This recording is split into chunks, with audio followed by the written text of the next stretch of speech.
Eder. Mech. Pallister. Liliana Resinovic, in un episodio risalente agli anni 1990 o 1991, rimase incinta di Claudio Sterpin, un amico di famiglia, mentre era già in relazione con il suo attuale marito, Sebastiano Visintin. La gravidanza, frutto della relazione extraconiugale con Sterpin, portò Visintin a accompagnare Liliana in ospedale per un aborto.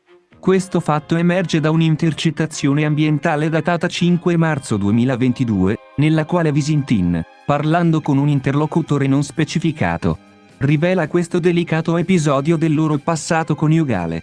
La rivelazione di questa gravidanza e del successivo aborto si inserisce in un contesto più ampio di relazioni personali complicate e sospetti di infedeltà.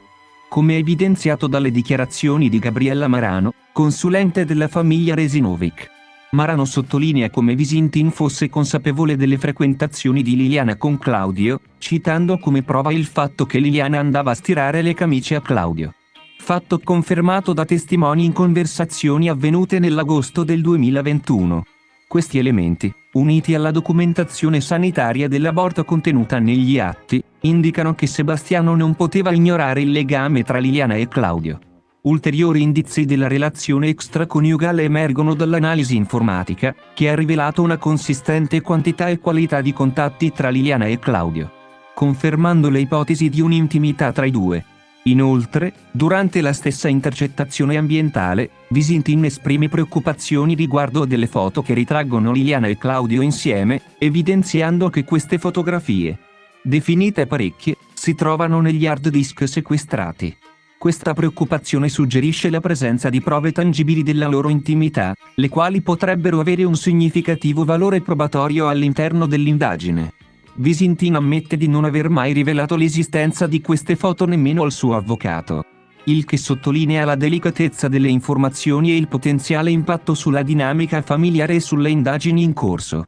Il fatto che si preoccupi se la difesa Resinovic abbia avuto accesso al contenuto del materiale sequestrato indica la consapevolezza dell'impatto che queste prove potrebbero avere sulla percezione pubblica e giudiziaria della vicenda.